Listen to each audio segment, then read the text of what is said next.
เดนางนองแก้มแดงแดงถ่ายลำ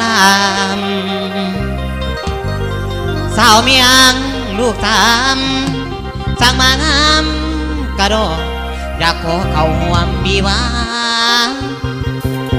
เนียวว่าทางน้องลาเอาพอดอกแต่เงาไว้บาดเขาป่านนี้ไปสั่งมางามแต่เด้น้องอ้ายนี่ไม้ปองสร้างสาวลูกสามมาเป็นครูขอดูแล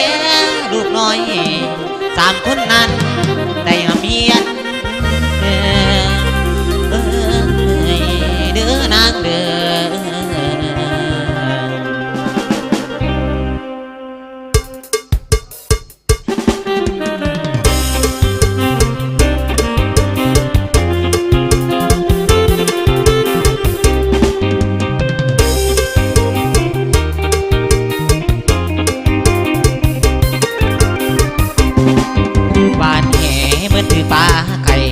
เอาเมียใหม่ก็ได้ลูกสามคนบ่ต้องทำหัวกำให้ยาให้มันลำบากตักน้ำดังไปแต่งงานแล้วมีลูกไว้ใส่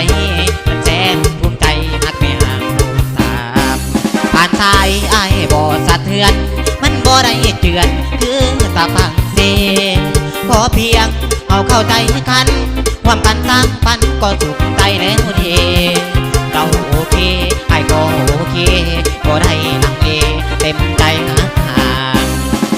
โอ้แม่ห้างลูกสามน้องมีความงามสำนักเรียนหมอผิวพรรณยังเต่งยังตึงหน้าตาเป็นหนึ่งพอมีไผ่ทองแก้มปล่อยลอยถือใจกระดองพอย่างไปตอกใจเอาเองน้องเก่งเพียรเตือนการสานเก่งในทุกการที่ไอ้ต้อง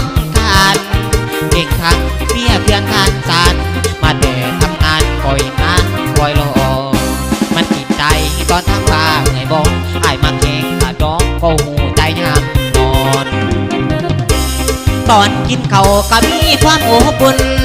ลูกสามคนนั่งเลี้ยงกันสายไล่ยังใส่กะวองไว้เมียเมียหังคือใจคักกินไหลสบายใจไหลเนียวบัวเสือร้องเอาเมีย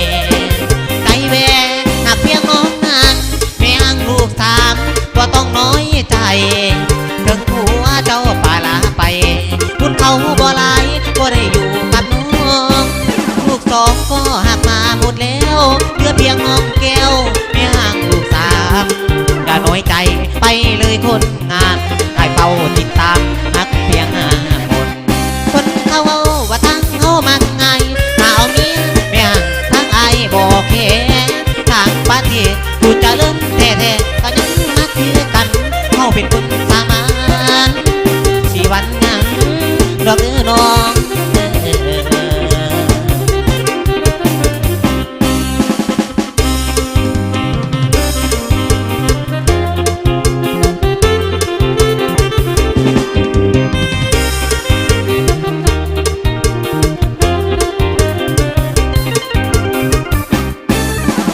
โอ้แม่ห้างลูกสามน้องมีความงามสำนักเรียนหมอ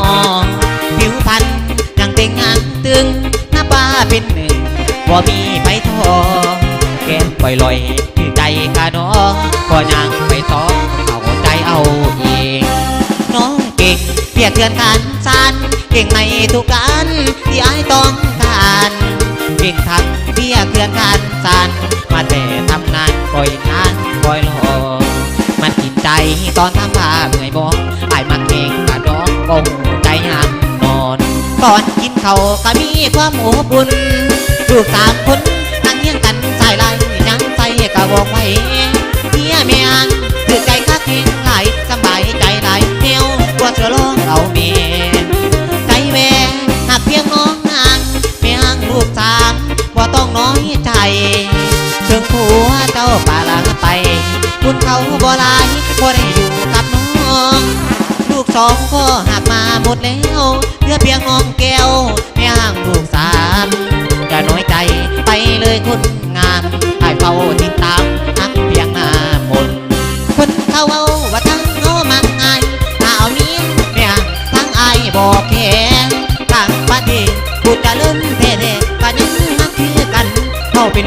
ามา